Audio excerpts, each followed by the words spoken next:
Okay, welcome back or welcome to the Yogi Roth Show. I'm Yogi Roth, and today I'm joined by Brandon Harris. And I know Brandon from way back in the day. I'm talking about when he was in high school, one of the top quarterbacks in the country. And now he's currently the director of recruiting at Texas as of today, February 20th. Obviously a huge role for him, but I wanted to bring him on to talk about a lot of things.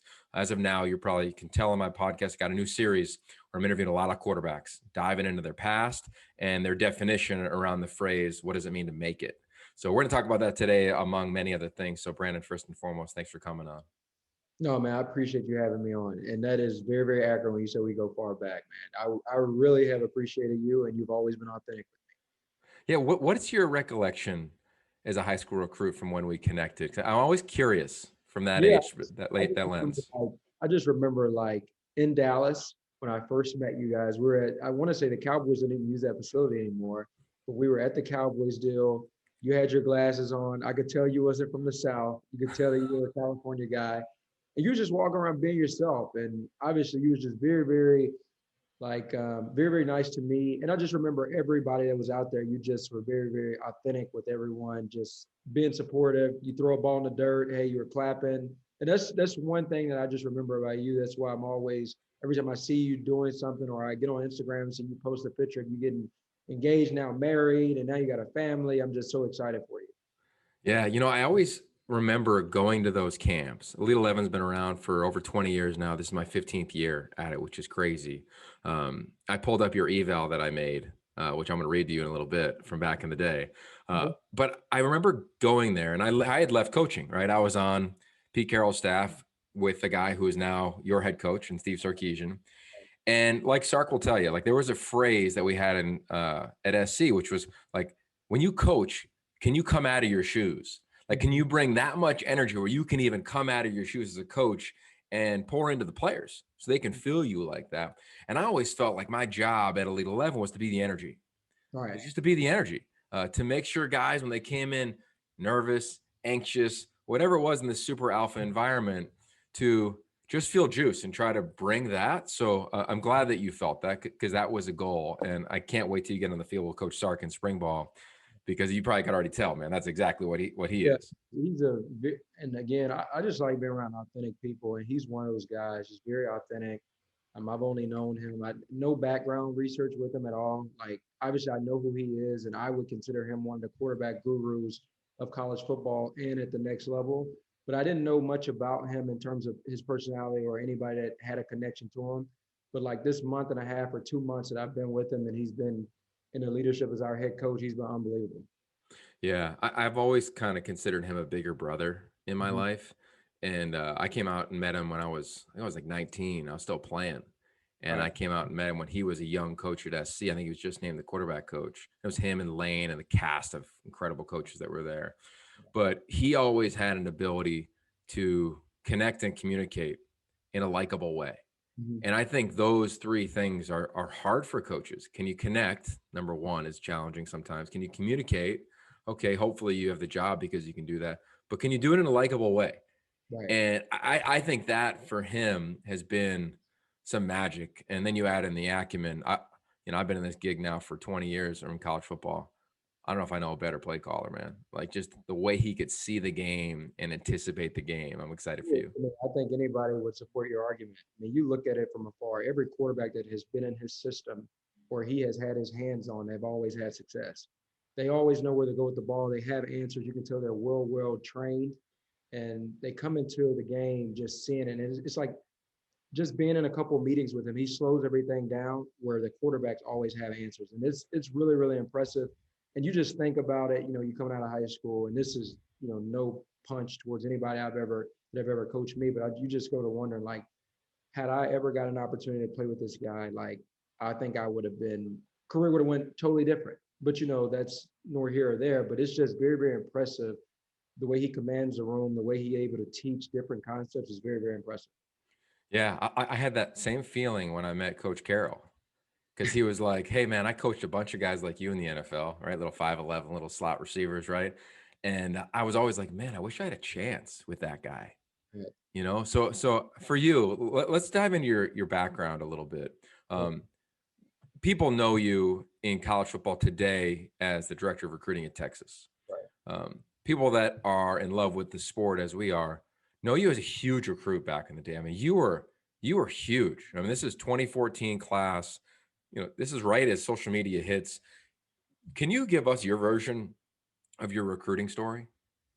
Yeah, it's very, very interesting. I think I think at that time, and I think it's a great point you bring up. The social media, you had Facebook and Twitter was a thing that was on the horizon, but it really wasn't the magnitude that it is today. Instagram was just getting started, and it's crazy. I went back and apparently Instagram's been around for forever, and we just started using it and applying it. But anyways, I just remember like playing a high school game against Trey Quinn, who's one of my good friends, and he was unbelievable. Like he caught maybe it was a quarterfinal game. He caught maybe 6 touchdowns. And at that point, I'm being honest with you. Like I didn't think, and I was a junior in high school. I didn't think, I was going to be a college recruit or anything like that. I was just thinking more about just going out having fun, right? We all talk about the Friday night lights, and even more so in the South, that's a real deal because everybody pretty much plays on Friday nights. So I didn't anticipate growing up and being able to go and visit Ohio State, visit LSU, visit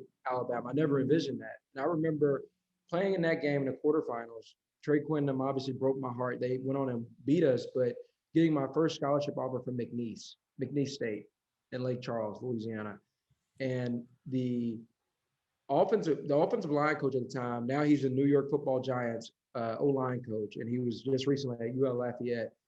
He offered me a scholarship, Coach Sale. He offered me a scholarship, and I remember wanting to commit to McNeese State right then and there because it was my first offer. Like I didn't know. I'm like, you serious? Like somebody's offering to pay for my school and give me an opportunity to um, go play college football and obtain a degree. So I was really, really stoked and excited about that. And then, you fast forward to going into my senior year, Trent Dilfer tweeting at me one time, like he liked my film, right? And I'm like blown away. Here you go, a guy who, was a Super Bowl winning quarterback with the Baltimore Ravens, who played over a decade, right, in the National Football League and was running the Elite 11. And, once you do your background as a quarterback coming out of high school, everybody want to be a part of that fraternity because you look at how many guys that have been groomed in that fraternity who have been a part of that fraternity that are now first overall picks, future Hall of Famers, etc. And that's what I wanted to be a part of.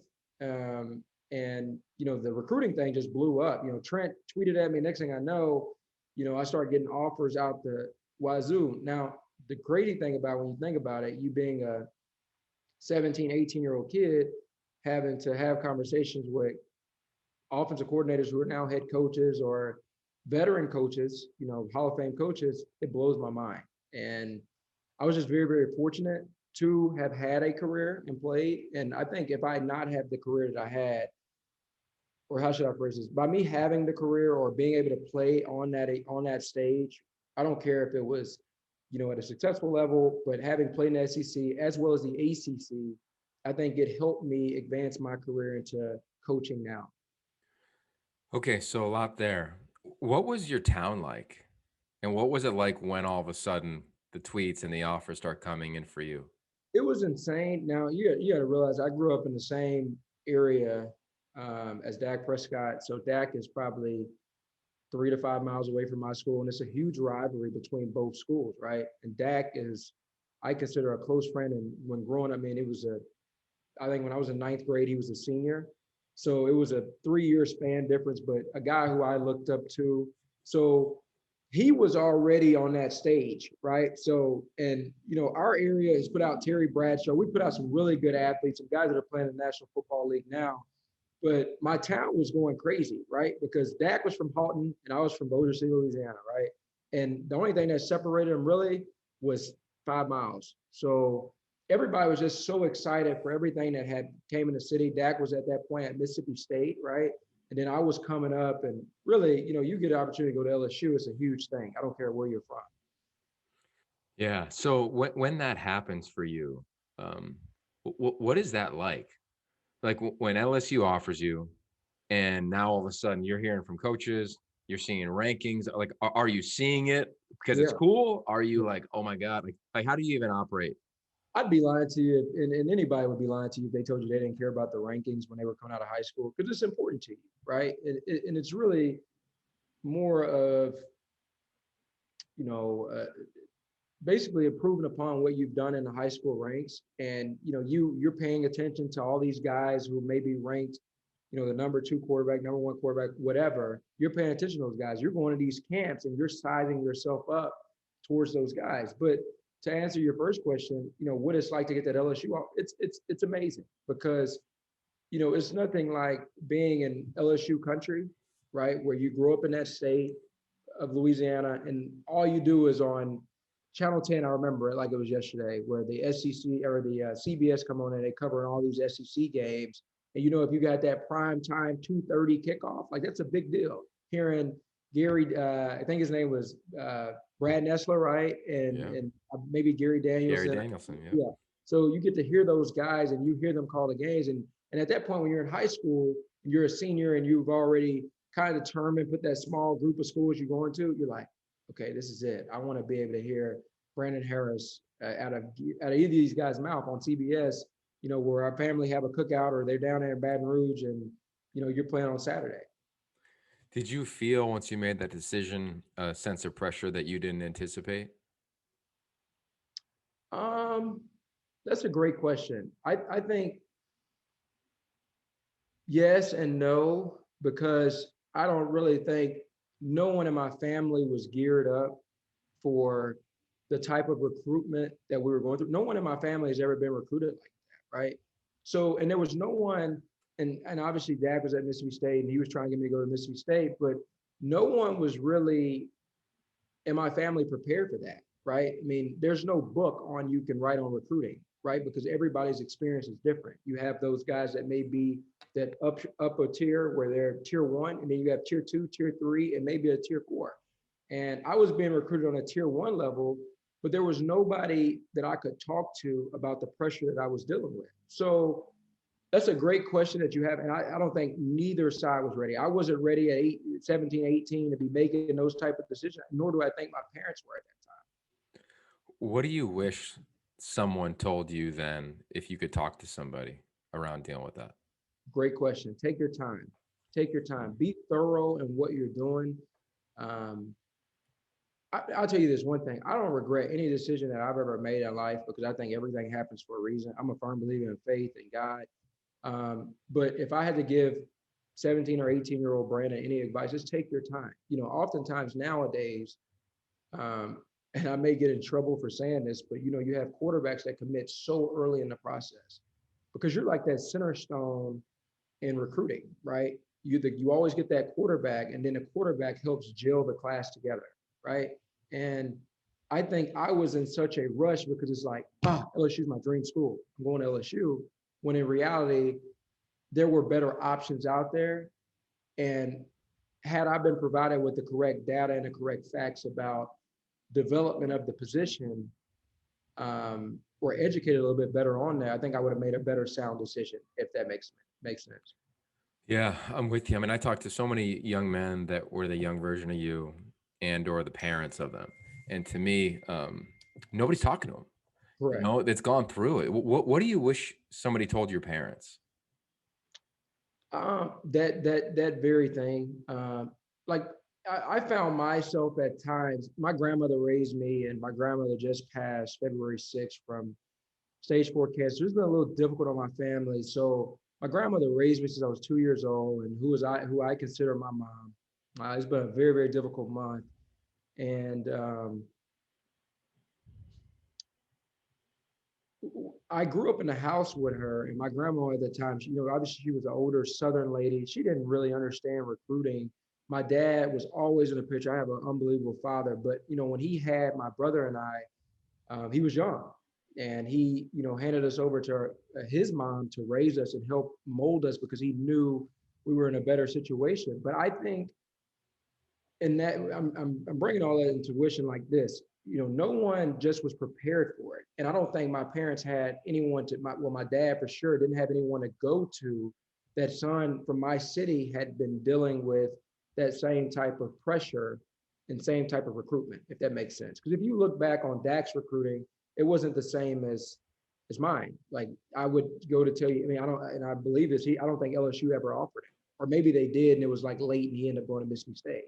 But there was no one to talk to about how do you deal with this type of pressure? How can you educate your son on how to make sound decisions, right? Because at that time, you got to realize the spread wasn't, people weren't just truly just dropping back throwing the ball 100 times, as they are today, So I think that's the difference. Just no one really in these areas, like these smaller towns, because you get a player out of there once every blue moon, to be able to educate her. And if that person has a parent or family that has went through that situation. 9 times out of 10, that guy's made to the NFL. He's moved his family out of that area. That's just the reality of how things work.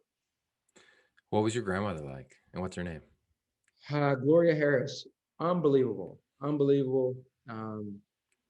It's interesting on my Facebook account where I have nothing but family on there. I wrote something the other day just about how strong of a person she is. If you're from anywhere from the South, I make no pun intended to anybody that's from the Midwest or from the East Coast or the West Coast. The South, family is all you have, right? And grandmas, I never got to meet my grandfather. My grandfather on my grandmother on either side, but my grandfather on my grandmother on my dad's side, who raised me, died, got shot and killed at 32 years old. My grandmother at that time had 5 children, all below the age of 10. So she raised them, and they all are incredible CEOs of businesses, retired military, retired, fire department, every captain in the fire department. So she did a phenomenal job.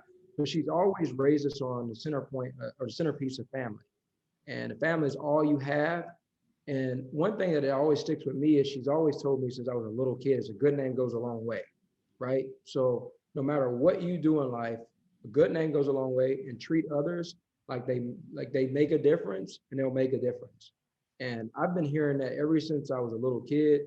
And I've always tried to live my life like that, regardless of what the circumstances is. Now, there's times I get pissed off. I really do. But at the end, it's like Brett Favre told me, like when he came and met with us, he's like, dude, I would get so angry, like a play call would come in. This is Brett Favre said, and he would just, or he'd throw interception or throw incomplete pass. He would unbuckle his chin strap, buckle it back. And that means that play is over, on to the new play. And so even though I'm not wearing a helmet, I still find myself at times doing that. Just like, hey, that conversation is over with. You get your ass ripped for this, that, and the third, not doing this right. Unbuckle the chin strap, buckle back, move on. So kind of what I live by now.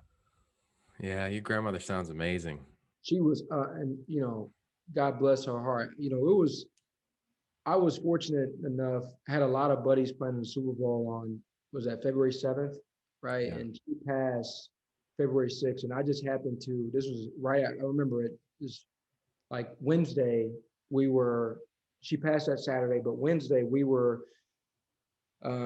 off because it was the second signing day, right? And Sark gave us off throughout from that Wednesday all the way to the next Monday, right? And so I remember calling my cousin because who's a girl and was one of my grandmother's caretakers. I remember asking her, I said, hey, should I come home?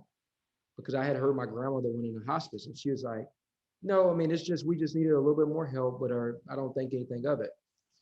So something put on my spirit is like, drive home. So Shreveport from Austin is 5 hours. I drove home and was thankful enough by the grace of God that I got to hold her hand as she took her final breath at home, surrounded by family and surrounded by love. So I'm very, very grateful for that. Wow. Yeah, that's a powerful story, man. And I can only imagine how proud of you she was. With that said, did she ever talk to you about what it means to make it as a quarterback? Because I feel like your perception and the perception of anybody, right? I think the 24/7 had you the 6th best quarterback in the country, for whatever that's worth, at the end of your recruiting class. Making it might be ranked number 6th by some, win a Heisman by some, play in the NFL by some. Did she ever give you a working definition of that? She did, man. She just always told me, go to school, get your education. And I was fortunate enough to graduate from LSU in 3 years, go on and pursue my master's degree at North Carolina. So her perception was always, Brandon, whatever you believe in and whatever you do, just always, you just know you've made me proud. And that's what she would always tell me, no matter if I was the sixth ranked quarterback or the 160th ranked quarterback. She was always proud of me because no matter what, I went to school and I gave it my hardest. And at the end of the day, that's all you can do. And I think that's the part that made me very, very fortunate is no matter if I threw 5 or 6 touchdowns, there were some days where it was some depressing days at LSU, but she was just so supportive because she would always reiterate to me that I make her proud, just for her seeing me go on an interview and having a haircut that made her proud. So um, just by doing that and just, like I said, it goes back to just a good name goes a long way. That's what she was most proud of. Okay. And that's total wisdom. Right. When you were 17 and or in college in those early years, what was your definition of making it? My definition of making it is I wanted to go to the NFL. I really did. And it's weird, man, because oftentimes like young players think college is just a stepping stone, which in reality, it is, but most players think college is just in the way of them going to the NFL. Any kid that signed with any recruiting class, I don't care if they're the 5-star or a 2-star or 1-star. I don't even know what the rankings are because we don't follow them. But no matter what happens, every guy that goes into college think they're gonna make it to the NFL. That's just the reality of it. And that was my goal. My goal was to make it to the NFL and be on the same stage as all of those guys who were in my recruiting class who had the opportunity and was fortunate enough to make it. So how did you deal, or when did that become a reality that making it was not going to be the NFL? Did you leave LSU because you were like, all right, I got a degree, fresh start, it'll get me to the league? Or were you like, no, I'm gonna leverage football and get a master's degree? Like, where did you? Well, that was one thing, but I think the reality of it was I didn't realize it. It didn't come into fruition for me until you get after the draft and you don't get a call, right? I remember Kevin calling me and like this is no more. I was back in Baton Rouge. Fiance had a track meet. I remember being back in Baton Rouge and I was like, I've always thought I was very, very talented, just was very raw. I mean, you could probably attest to that. And I remember being back in Baton Rouge after I left North Carolina and everything, fiance having a track meet and me watching there. And I just remembered like the 6th and 7th rounds that day. And I remember Kevin O'Connell calling me. He either called me. Yeah, I remember he called me and he was like, hey, he was in Washington at the time. And he was like, hey, I'm gonna try to get you up here for a rookie tryout or a mini camp or whatever. And I How did you remember, know him? How did you and Kevin O'Connell know each other? yeah, so I met Kevin with George Whitfield Whitfield. out in maybe 2013, 14, I know I was at LSU. It may have been May of 2014 is when I met him, going into my true freshman year. I'd already enrolled in LSU, been through spring practice. I was out in San Diego for a month at Mission, I believe it was at Mission Bay High School, right? And Kevin had me out there, Everett Golson, Bryce Petty, like Connor Cook. These were household names at that time, like in college football. And I'm sure David was out there who played at Virginia. So it was a lot of good quarterbacks out there. And I just remember he was filled with so much knowledge and just soaking it in because he had played NFL, right? He was an NFL quarterback. I think he might have played 6 years or so. So you knew he knew what he was talking about, and you were just trying to soak up all that knowledge from all those guys who were, in my opinion, household names at that time. Baylor was on the pinnacle of playing good football. Bryce Petty was slinging it around. I want to say the year before that, or maybe 2 years before that, Ed took Notre Dame to a national championship. So, I remember Kevin calling me and he was like, hey, we're going to try to get you out here for the rookie minicamp or whatever. This is the same year a guy who got drafted, for other reasons, I won't say his name, but got drafted to the Redskins. So I'm like, okay, cool. I'm going to go out there. I'm going to prove that I can do this. And I'm just raw. I get a little coaching. I'll be good. I won't ever wrong again. So reality sits in as, excuse my friend, oh shit, I got to figure it out because it's like, I know I don't want to go back to Shreveport and do God knows what. Like I know I'm not a trouble kid, but it's a small city. Like there's not a big market for things that I would want to do in my life, or I couldn't see myself growing in that city. So it was a lot of emotions that went on that day. I remember I shed it. I did cry. I mean, I'm man enough to say it because then you hold out hope um, that things will work itself out, and they just didn't for whatever reason. Okay. So, and I love that because I truly believe those that are optimistic have a superpower. And a sports psychologist told me once, uh, at the core of optimism is resilience. Mm. And when he said that, my life made sense. I was like, oh, I'm not just the positive guy running around. Like, I'm really resilient. Right. So here you are waiting till the final straw, basically. And you didn't see writing on the wall. I'm sure NFL execs maybe would have told you the writing on the wall, but you were like, I'm going to go. Yeah, I thought And at then, that you would get a tryout. Yeah. so then what happens? Like, do you have to, um, I'm sure it's easy to say, let's radically accept the truth, but there's also like the human in us that it's like, what just happened? Like, Dude, that was my yeah, that was my deal, because you're talking to your 21, 22-year-old self at that time, like how did this happen? And I started creating all these scenarios in my head, and in reality, it's just um, the ego inside of us, where it's like, you start blaming others instead of looking directly in the mirror. And that's what took a lot of growing for, you say, 3 years or 4 years now. It's been 3 years now. That's where a lot of the growing went, because it was like, okay, you know, it was the blame game for maybe 2 months, 2 or 3 months. And I remember realizing, like, I almost thought it was like almost on a stage of depression, because like you were depressed because you see all these guys getting into the training camps. You're like, I've worked out with this guy. I know I'm better than this guy. I know all of this, that, and the third, but you didn't get an opportunity. So it's like, what do I do next? And I spent 2 months just working out. My dad was just so convinced and just trying to be so supportive, like he always has been and always had. Um, he took me to a camp in Dallas where they were doing like something for the Canadian Football League, right?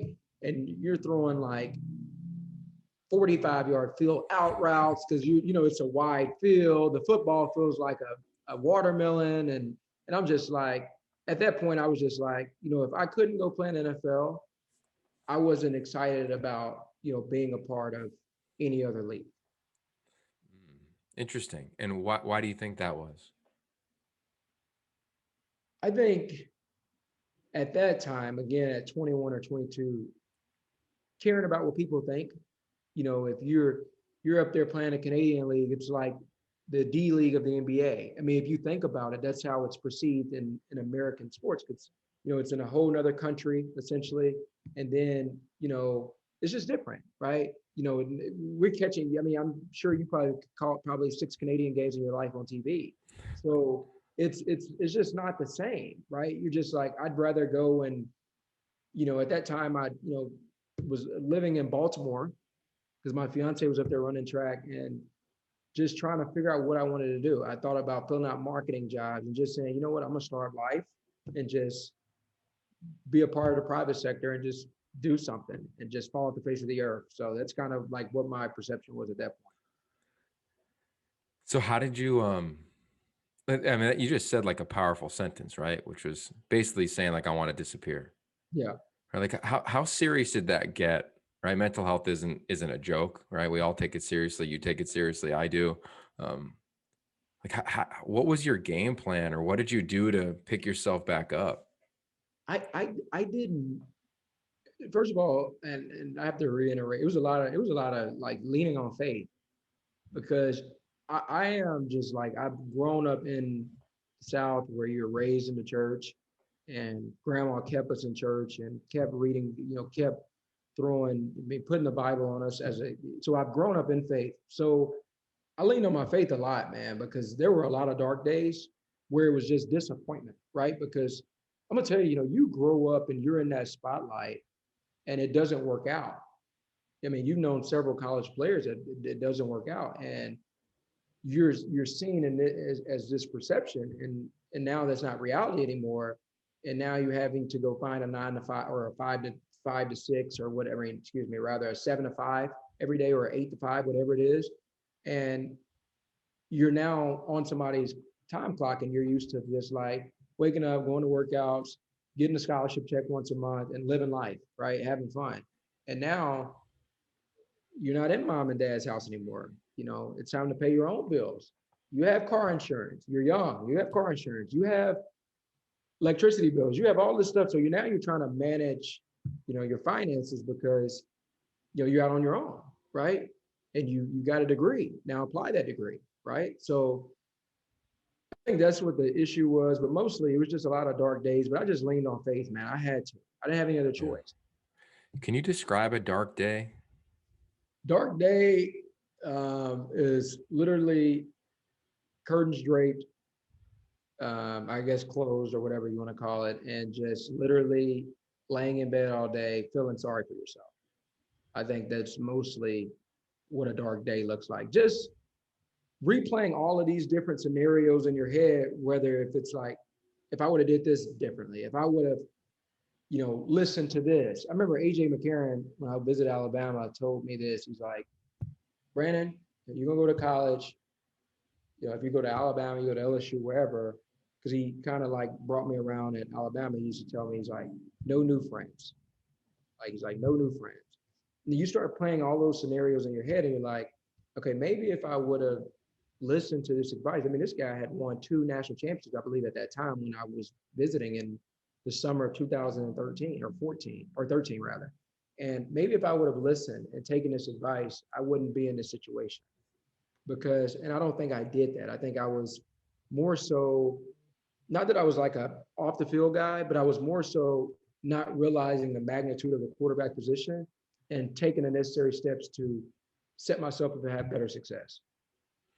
Yeah, I asked that because I talk to a lot of quarterbacks that have dark days, right? And, one of them, I know the Helinski family really well. You know that story, right? Like it was the darkest of days. Mhm. I talk to a lot of players, athletes. We all go through our version of depression. What would you tell somebody, right? That maybe, you said you had this great faith growing up. You still had dark days, right? And I'm sure there's some detail in those dark days that you may not want to share. Um, what would you tell somebody that is now dealing with that, especially in COVID, right? Like not drafted, not a big roster. Yeah, I would tell them, first of all, if I could do it all over again, and you really look at it, first of all, I wouldn't have had social media. I would Hmm. not. If I could give any advice to, and maybe I'm wrong for doing this, and maybe I can't say this, but I can say it, all right, because I'm talking past tense. If I could have done it again, I wouldn't have been on social media because I think you set yourself up for so much scrutiny, right? And when you don't get to see those things, like for instance, you play bad in a game. I remember throwing an interception at we're number 2 team in the country. I remember throwing a pick against Wisconsin, right? Trying to throw the ball away and it air mails, the guy picks it. Great play. All right. Bad decision on Brandon's part. And I remember being so down that week, right? And from a staff standpoint, not really getting a lot of support. It was kind of like, like it is what it is. And social media was so bad. I remember getting death threats. Hey, you're a quarterback now. I mean, I'm sure everybody's gotten them. Getting death threats, getting stuff put on my car, getting phone calls. Your number gets just out. I mean, anybody can get your number. That's a cell phone text from like Google Voice subscribers. Like they don't have it ain't a name behind it. You go on social media just because you're entitled to have a life, and just so many nasty things under my pictures. At that time, Instagram didn't have it where you can censor things. So whatever somebody commented, they commented, right? And then when you have like 60 to 80,000 followers because everybody and their parents follow you, you can't make your page private. They still got access to you. How many people are you going to block just to satisfy yourself, right? So if I could tell my old self, it's just stay off social media. Don't read anything that people say about you. Because in reality, those people don't matter. And when you allow those people to matter, they matter. Yeah. What I find that so strong. Yeah. Like right now, I'm concerned for college football in a big way. And I think it's the right thing to do around NIL. I'm a full supporter of it. I have helped and will Mm, continue to help any athlete that wants to help build their brand. I'll help them do it. I feel like mm, I've got a skill set there. But I'm worried that there's a false sense of what's going to happen to me, sixth ranked quarterback in the country, before I complete a pass or correct, throw a pick in correct. college. So how do you play that dance in the chair that you're in now, right? You're director of recruiting. Players can show up in Austin and they got a brand right now, Correct. right? All gas, no brakes, baby. Let's ride. And with what comes with that is the attention that you got. Texas is just as big as LSU or USC or any of these other big blue bloods. No question. And this is different too because having played at LSU and North Carolina, Texas is. I mean, I believe this. This is the mecca of college football. I'm not saying this because they signed my paycheck. I believe it. I've seen it. And you've been at SC obviously, so I don't know what it's like at those places. But when this place is rolling, college football is a better sport. When USC is rolling, college football is a better sport. When all these schools that you know that are household names are rolling, it's a better sport. And I don't know how you wrap your brain around that stuff because I think if you get so caught up into I'm trying to get there and make money, it takes away from your ability to focus on the ultimate goal, which is obviously to continue to develop as a player, but not only develop as a player, but do everything you can to graduate. Because in the end, the money's going to be there, right? Like if you set yourself up and you do all the right things, and you get a degree, you do all this stuff, the money's going to be there. I think anytime you have young guys more concerned about that, it take their attention away, which the ultimate goal. And that's just continue to develop as a player every single day and as a person, obtain a degree, and all the rest of that stuff will come. When you start worrying about, all this outside stuff that I want to know how I got to make money, I got to make this, that, and the third, you're already in the wrong place. And the NIL deal, it's a really, really good thing.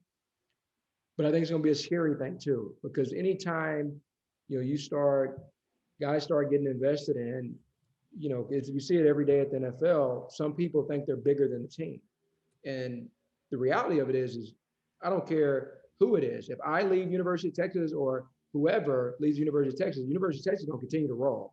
If such and such leaves the Cowboys going to continue to roll, right? These are billion-dollar organizations that are going to make it regardless if Yogi's there, Brandon Harris is there, anybody else. And I think if young kids start getting wrapped up in that, they're not as mature as it is as a some of these older guys who have financial guys, and it'll be interesting to see how it wraps up. I'm not sure how it'll come into fruition. I mean, we're obviously learning new things every single day. It'll be very, very interesting. Yeah. I always go back to a quote that Trent Dilfer told me one of the first times I met him. He said, "You either love what football brings you or what you bring to football." Right. And now I think there's a blended definition there, right? Right. Because of the reality of the opportunity there. But you're right. It's going to be interesting. But I want to go back to your journey.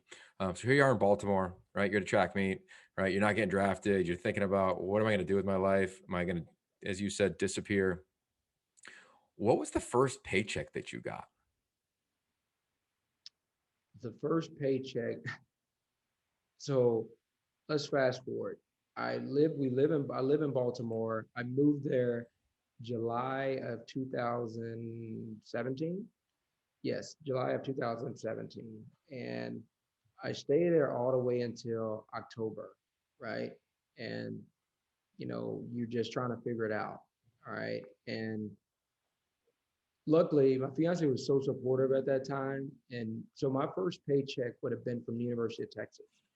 And when I moved here in 2017 or 18, it was 2018. I'm sorry, I'm trying to throw my mind back. When I moved here in 2018, I text my friend Will Stein, who played quarterback at Louisville before Teddy Bridgewater, but Will was at Lake Travis, which is a really, really good high school here. You know of Lake Travis. And Sure.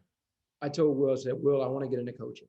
At that time, Texas had just won a Sugar Bowl, and I was just like, do you think Herman would give me a job? I mean, I didn't end up going to Ohio State. Not that it mattered, but we had a relationship, but you know how it is. When you go to another school, that relationship cuts off with that other university. So I worked for free from January of 2000, or I got started in February 2019, all the way until June. I worked for free. If I don't tell you how humbling that process is, right? At Texas. Correct. I worked for free. I didn't make a dime. All right. My first year at Texas, I probably made, and then some money came available, right? Some money came available, and I got put on payroll. And I want to say at that time I was probably making $1,600 a month, $1,600 a month, and then I'm filling out W-2 forms. I'm like, what do I even do? I mean, I went to business school at North Carolina, but the reality of it is like, how do I don't have any dependents. Like, how do I fill all this stuff out? So, and I'm learning, right? This is becoming an adult. So I was making anywhere from the checks fluctuate, and they were hourly.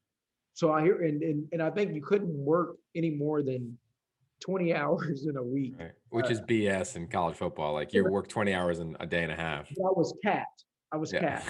But I'm working 20 hours in a day, but it didn't matter. I was just glad. It was more about getting my foot in the door, right? So how much time was from the draft to getting a job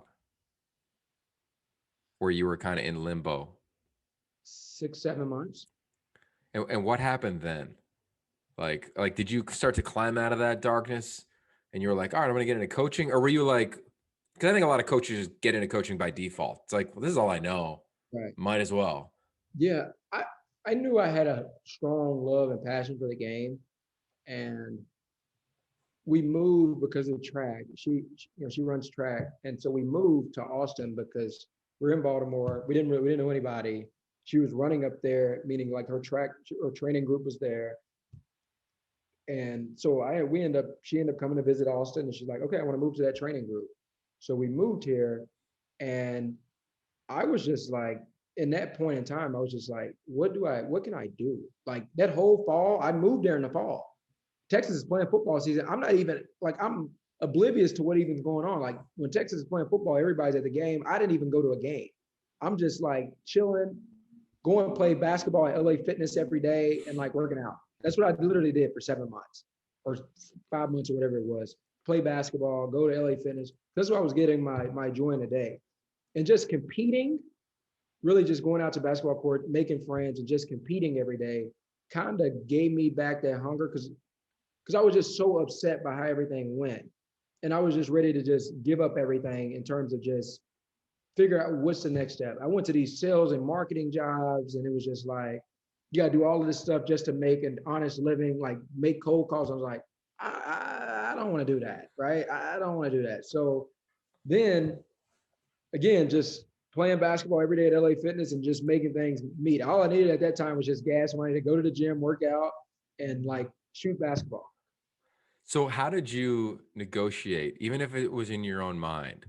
How did you come to terms with your relationship with football to be able to go back in and not play? I mean, you were getting a scholarship check for, I don't know, I'm guessing like $2,000 a month, and now you're not getting paid at all. And then when you do, it's $1,600 a month, and all the stuff that comes with that. So, like, did you hate the game? Did you have to like kind of go through your own version of therapy with football to be able to even see it again? Correct. And this is what I did. And honestly, I didn't really think that I would have the same love. I think I didn't start doing that until probably late July of 2019, because at that point it was just like, I know damn well I'm not going to do a sales job. I was like, not no disrespect to anybody that does sales. I just didn't want to do it. Right. And I do a sales job now. It's weird because I'm selling guys. You're the head of sales, bro. Right? Yeah. So I just didn't want to do that. And Stan Drayton, who I'm sure, who's the legendary running back coach, who's coached at the University of Florida, a long time guy to Urban Meyer, who has developed Carlos Hyde, Ezekiel Elliott, recruited Cam Newton, all of these guys to Florida, the Pounceys, everybody. So he and I had developed a really, really, and still to this day, because it technically worked for him, but we developed such a strong bond and relationship. And I would go into meetings, and it was just like that freshman boy inside of me when I first stepped foot on LSU, eager to learn, right? And I had never shared with him that I was dealing with all of this stuff, right? And maybe it was just, you know, a blessing in disguise for me to meet him.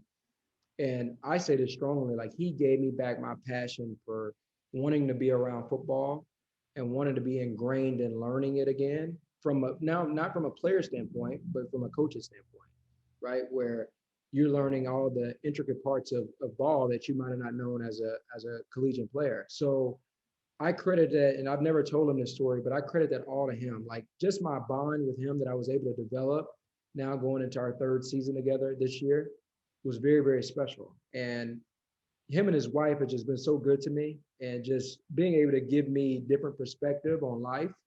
And I've been very, very fortunate because you know, it came a point where I utilized them a lot, just getting over the hurdle of not getting paid because that was just something that didn't make sense to me. But the reality of it is you talk to anybody that goes into coaching, you got to go through your hurdles of getting initiated. Yeah, I think that's in a lot of the crafts that are fun. In Right. my first 2 years, I worked for ESPN for free. Yeah. Remember, I go on College Football Live. I put my oversized suit on, right, and I do my quarterback analysis, and then I walk out of there really proud. And I'm like, I got to go back to like this random job right now. Right. So I'm No. not getting paid, but I think that's part of it. Like, I think you really are like, do I love it? And it almost you almost lean in even harder to a degree. At least that's my experience. That's real. That's real because you're just trying to figure it out. And I think a lot of people just don't. We wait a long time. We do these different jobs instead of. I had to realize is I just got to attack it. And at the end, if you've given it all you got and you attack it, you're gonna have. And really, I'm just grateful because I went into this job at Texas with a totally different mindset. I was just glad to get my foot in the door, right? In comparison to when you go into college as a player, I don't know if the 17, 18-year-old me attacked it the same way I do now. Because I think just knowing the pain and the darkness that I went through for not getting the opportunity to do something in the league or get an opportunity to play in the league, I think that's what made me wake up and say, I don't want to be in that situation that I was in 3 years ago. Oh, that's well said. All right, a couple more. We'll get you out of here. Um, I got a big quarterback listenership on this. How do you evaluate the position now? It's kind of what you do. You're director of recruiting at Texas, and I know you guys have a commitment from a huge recruit, and you can't talk about him, but just big picture on the position. What's a successful QB? Yeah, in my opinion, a successful QB is a guy who can make everyone around them better, right? No matter what the circumstances is, if he out there throwing to me and you, how can he make those guys better or instill confidence in those guys where those guys go out there and do everything he asked them to do, right? Like if you were my receiver and or if I was, let me just rephrase this. If you were the quarterback and I was your receiver, right, and I was dog crap, I was completely bad. I would want you to instill confidence in me, right? If you instill confidence in me, I'm at the end of the day, I'm gonna go out there and do everything you say, and I'm gonna do it 100 miles per hour. So, in my opinion, the number one trait you look at in a quarterback is leadership, in my opinion, and can they make the players around them better? Because everything is always not going to be cookies and cream, where you're able to go out there and throw for look like Patrick Mahomes or Aaron Rodgers, right? You're not always going to have that type of talent that infrastructure that's around. But if you, at the end of the day, when you have a guy who may not be the best X, who may not be the best Z, how can you instill confidence in them to go out there and give them 100% effort and play well for the team? I think another thing you look for is accuracy, right? I think it doesn't matter in this day and age about having the strongest arm. I'd give my arm strength back every day of the week if I could be deadly accurate. Can you get the ball to a guy and throw a catchable ball where this guy is able to catch the ball and get positive? I think the other thing for me is just more so about winning. I think winning is an overrated stat, but I think if you do everything that's in the confinements of an offense, that sets the team up for success. Because you, as well as you are a great quarterback, you got to be a great defender. And you say, what does that mean, right? You don't put your team in bad situations where it's not a winning formula, right? You go out there, it's third down and two, right? We always want to be aggressive, but it's third down and two. You got the check down right there for a first down, but yet you launch a ball and they go out of bounds trying to throw an iron. Those are all the things if I would have told my old self, I think I would have been a lot more successful. Yeah, I think that's well said. It was years ago. It was year in high school at the Elite 11. I directed the documentary, and we called it "Welcome to the It Factory." And I sat there and I was like, "It's the most overused, undefinable phrase, the it factor." So let's go figure it out. So we went all over the country and interviewed Pete Carroll, Russell Wilson, any coach we could find. You could see it on YouTube. And the way we ended up defining the it factor was when you walk into a room, someone can feel your presence Yeah, and you elevate them. right. You know, anybody's presence could be felt. You could be a dick and your presence could be felt. You could be funny guy. You could be intensity. You could be loud guy. Like you could be a lot of things and have your presence felt. But No but question. can you make everybody better? Um and you're doing that. You're doing that in your life right now, man. Grandma must be so proud of you. Yeah, I'm just so thankful, man. I really am. I'm grateful to have just good, authentic friends now. I think I know now the difference between, and that's a good thing. You know, when you go and you play quarterback, you're a really, really good athlete at any school, any program, you're gonna have crazy amount of friends. And I think the best thing for me is what has stood out to me is just the ones that I have now that might have been my friends. They were regular students at LSU that are still my friends, or the people that they're just not in your inner circle anymore, and they were in there for the wrong reasons. And you're grateful for these experiences, man. I wouldn't trade. Now, would I want to be in the NFL? Yes, but I wouldn't trade any of the experiences that I went through because if I have a son one day, the good Lord says the same. I'm able to pass off those experiences to him. Yeah, that's well said. Okay. How do you define happiness now? And how would you advise someone to define their own happiness that is the younger version of a Brandon Harris right now in high school or college football? Yeah, I think just that's a great, great question. I think the way you define happiness is, or the way I define happiness is, am I happy with what I do in life and what makes me happy, right? If I can put a smile on my dad's face, my aunt's face, my mom, my little sister, my fiance's face, and I feel good inside, that's the only thing that matters to me, right? I don't care. Like, I get, now I'm the director of recruiting, get so many people tweet at me all day long, and I could care less. I don't read one single thing because it doesn't matter to me. That type of stuff isn't what's going to pay my bills. This isn't what's going to continue to have me continue to raise higher and higher in the rankings and ultimately be where I want to be, which is a head coach. Those things aren't going to get me there. So I could care less what the next person say. I think the biggest thing for me now too is even when we would go to an Elite 11 camp and you'd see David Cornwell, bring up a name that you may not Yeah. remember. Yeah, Oh, I you remember. Yeah. David Cornwell or Sean Watson or any of these guys who are all great human beings, if you see any of those guys at these camps, the reality of it is you're always competing with yourself, right? How can you make yourself 1% better each day? And if you take that module, I think you'll be successful in life. All right. So let's go there. Elite 11. Um, some of my notes when I watched you play. Number one, you had one of the best music intros of all time. It was all piano. One of your highlight films that I watched when you were back in high school. I think I said escapability is evident.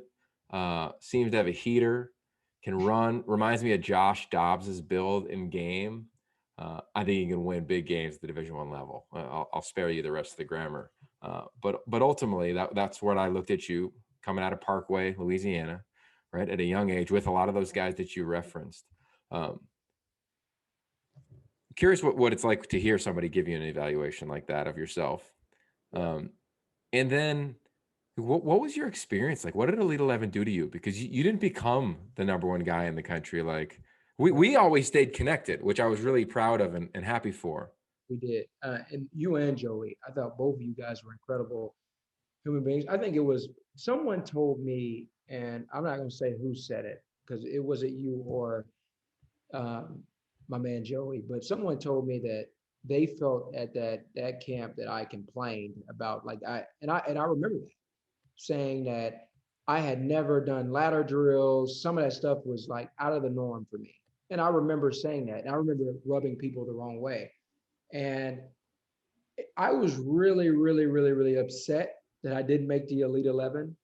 fraternity or whatever, because that's important to any quarterback that's coming out of high school. I mean, if anybody tell you it's not important, they're probably BSing you, because you're, when you're part of that class, it's a big deal, right? Because you now belong to some group, right? That's a quarterback fraternity. So you always be labeled with that class. So I was upset about that. Now you asked me about the evaluation standpoint about what you said. It means the world. But the reality of it is just um, you wish you would have been able to do more. And I think that's the thing I always think about, man, is how could I have done something differently in order to make your career a lot more successful? Yeah. Well, I'll say this. One, you referenced Joey Roberts. He's the director of scouting, kind of Mr. Everything for us. Awesome dude. Two, and no one wants to hear this in real time, but we tell it to you anyway, is that like we still consider you a part of the Elite 11 fraternity because you wore a jersey one day, just because you went through the process. So to us, like you're still in that, but I get it. Like obviously you didn't make it to the place that you dreamed of as a young high school or youth quarterback. And then finally, the thing that I always go to, and I remember somebody telling it to me as a player, and when I was your age, and I went to, it was the Nike training camp was the Elite 11 basically for me when I was in high school. I went to it the first year it existed in 1999, which is dating me. But I think athletes, they hear everything, right? The littlest of the good job. Like you take that home with you, or hey, you just Or complained a that's little a bit. dime, my What's boy, that? my man Chase Griffin. Or that's a dime. Yeah, and that's Yeah. a yeah. You take everything home with you, like you take it to heart. So I think it's important to note that we say that with the coaches that I've ever been around. I'm sure you've seen it in your career on the other side of the lens now. In the coaching staff rooms, right? Players hear everything and take it to heart. And I think it's so important to remember to be purposeful with your language. To whether it's a 17-year-old Brandon Harris at Elite 11, or whether it's whoever your quarterback is this year at Texas. Like, I just think that gets overlooked Right. all the time in coaching when you just get older and older and older. And you're just like, oh yeah, nice job. Or you rip his ass. Like, and Sark and I used to always talk, and Coach Carroll taught us this, was like, you got about 10 seconds to impact a quarterback. Right. So you throw a pick or you airmail a throwaway and it's an interception. I got 10 seconds and I could either say to you, Brandon, that's terrible. How could you do that? Or, man, I didn't prepare you well enough. Like, let's just, wash it and let's go to the next snap. Right. Even, that's your fault. Right. But Right. the power that you have as a coach, or for you in your role now, I think just can't be undersold. Right. So anyway, I just want to share that story with you because it came to mind. I appreciate it. It's awesome. Yeah, because I can recall you at that camp. I'm looking at my list now of all the guys. I'm gonna connect with Gerard Hurd. He was there. I mean, so many fun players, right? You obviously know Gerard being a Texas guy. Players at that age, they remember everything. And I'm going back now in the Sears. I'm interviewing a lot of quarterbacks, right? Malik Zaires coming out, a bunch of different guys, and they remember. Yeah, Yogi, I remember when you came up to me at camp, or I remember this little thing. And I think athletes always recall those little things. They just file them away. Yeah, I remember that. I remember I remember you being out there. I want to say you were out there the day I met Johnny. And Yeah. yeah, because I remember like he stayed afterwards and he was like sitting over there in that little section, like right after the camp was over and I was Yeah, dying. Johnny Manziel. And I got my picture with him. Yeah. Yeah. I remember that like yesterday too. There's a whole other story to that. We'll leave for another show. Okay, so as I said off the top, like the biggest thing I'm trying to do in this quarterback series is help redefine what it means to make it. Yeah. Because I think a lot of people's eyes, they saw you in your helmet, right? They saw you throw and make plays or not make plays. They didn't see you the way I see you now. Even I see your face, right? You've got a helmet on, you have your armor on. So how would you hope that the public, the college football fan, defines making it? I think you define making it like for instance, I remember, and maybe I'm misquoting this. I remember Kobe when he won a Grammy for his deal that he did with ESPN, and I remember him saying like he felt like he made it during that standpoint because he had been playing in the NBA, but he was finally being able to do something he wanted to do, right? And that was create short films or write books or whatever. And I think it's no different. Like Stephen A. Smith said, like he feel like he's living the American dream, right? Because now he's went through all of these obstacles, and now he's like got his own show and he's doing all this stuff. But I feel like when you are doing something you're happy doing and it makes you happy and it brings happiness into your life, to me that's when you've made it, right? When you don't care about what anybody thinks. At the end of the day, there's only one person who can judge us, that's obviously Jesus Christ. But I'm serious when I tell you this. Like, I'm in such peace with my life. Like, I got a guardian angel in my grandma. I'm director of recruiting and working with quarterbacks at Texas. Like, I'm just, I'm happy. Like, and I think that's where you got to find comfort, not caring what anybody else think, but just finding pure happiness and knowing you ain't got to please anybody. You're in it all about, yourself and making sure that you feel comfortable in your own skin. So to me, making it is feeling comfortable in your own skin and being happy with what you do. So That's well said, man. That is well said. All right, Brandon. I know you don't return a ton of the tweets, but we'll make sure that we put your social media handle in the show notes here. Anything you'd recommend?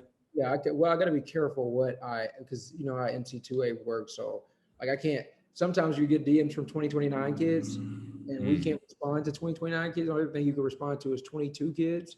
And the 2029 kids are like, hey, I need you to evaluate my quarterback film. So maybe I'll just text it to you, evaluate it, and you can communicate with them, but I can't do that. But yeah, no, if there's any young quarterback that's, need help and, I'm all in. Like, I'm all in always to help. It's totally, disregard to recruiting, because I know I've experienced it. I've experienced the good and the failure. I've experienced being a number 2 team in the country to going unranked because you don't play well. So, and the last thing I'll mention, I should have mentioned it earlier.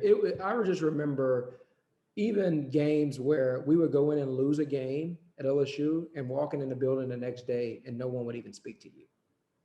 Those are the type of dark days, right? So I've experienced it all. I've experienced it all. So You have. And well, the game is lucky to still have you sharing those experiences, man. I love it. All right, that's Brandon Harris, currently the director of recruiting at Texas, but many, many, many more things.